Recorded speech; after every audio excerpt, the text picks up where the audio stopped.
Hey everyone, in this video I'll take you through a beginner's guide to RenderNet.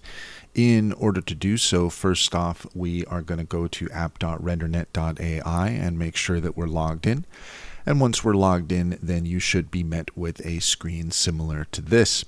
We'll just do an overview of RenderNet to give you an idea of what it's capable of. And the first thing to point out about RenderNet is that it is focused on character building. So what you're doing is you are using a character that has been pre-made, and you have a variety of here to choose from, or you can create your own character by clicking on this here, and then you can upload an image if you have that on your hard drive.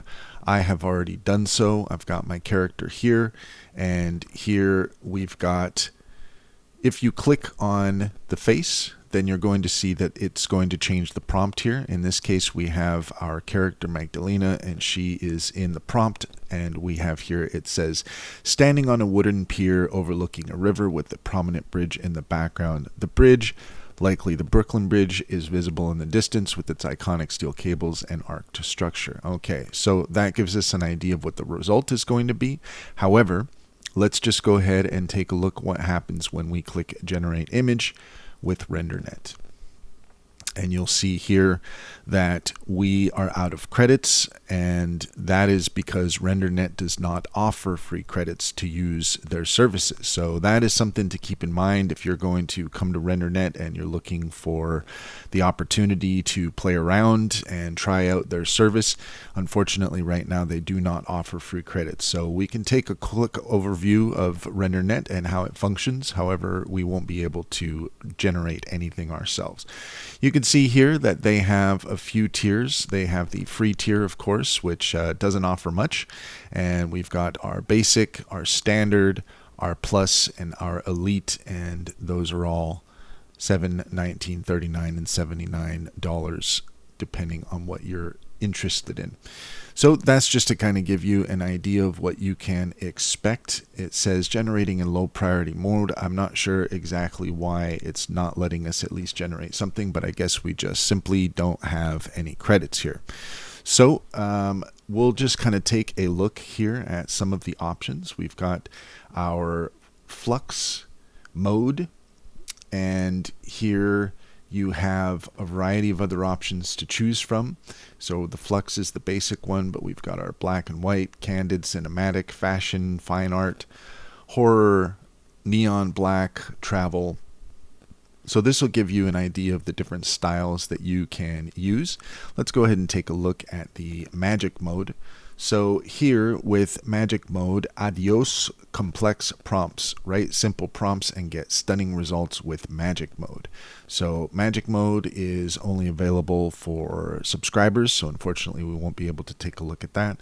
But it seems as though you are going to be assisted with your prompts here. So you get more complex prompts or better prompts from your details here. You don't have to worry about that too much. Let's go ahead and take a look at the Pro mode. And it says here, select multiple models together for faster generation. So I'm assuming that means that you can combine your different models in order to get a certain effect.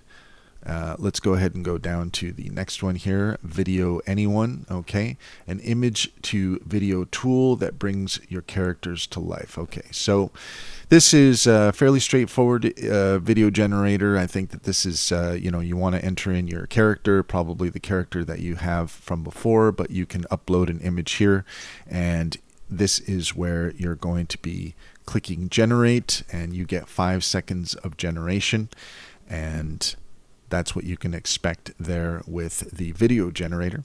We've got the face replace, swap up to 3 faces in a single image. Okay, so looks like here we've got upload faces against the face you want to replace. Okay, so here is the face one. I'm assuming face one is the face that you're hoping to replace, and then the upload face is the face that you want to replace that with. So you're going to have to upload those two and then click replace it, and that will replace the photo.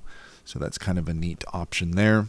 We have the narrator application. So here we have produce lip-synced videos of any character with lifelike voices and expressions. So it just sounds like that is as you can expect. You can upload a video with a character in it, and then you can either write a script here, you can write the script, or you can even upload audio. So if you have pre-existing audio and you want that to match with the lip sync, then that's what you can do there, and you can get some lip sync from that. We also have an upscaler. So here we can upscale up to 8K, which is quite nice. And that is, if you're unfamiliar with upscaling, that's just to take something, if it's blurry or you just want to get more detail out of it, then you can upscale your images. And that is helpful to make sure that you're getting the best visual quality as possible. We're going to go ahead and select here the change it option.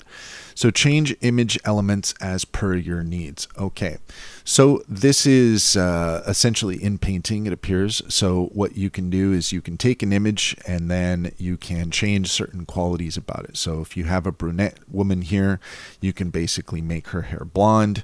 You can change certain details about the environment, about their clothes.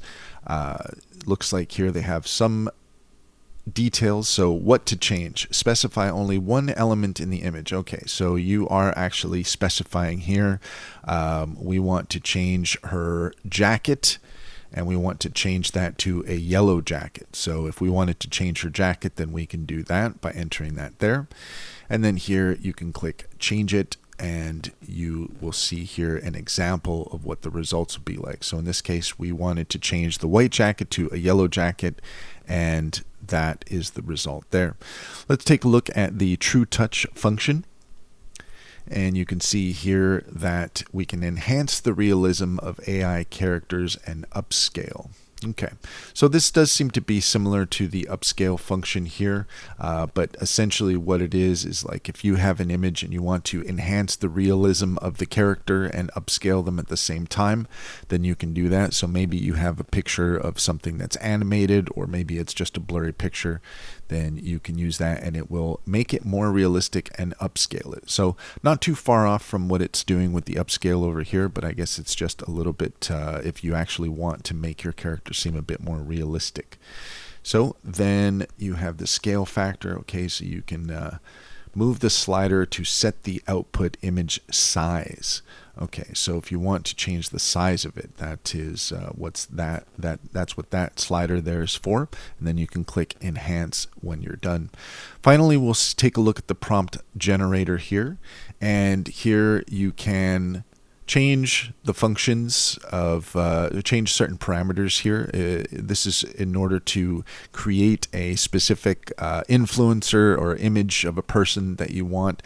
So you can change the gender, you can change the origin, age, body type, hair color, style, and black background. And then you can use this prompt, and once you do, then that will change the prompt here in this area. And then you can hit generate in order to get the results that you're looking for there.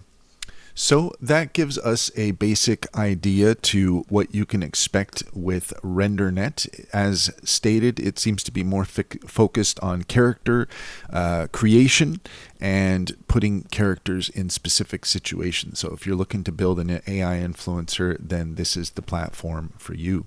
That's all there is to it. If you found this video helpful, please like and subscribe for more helpful tips.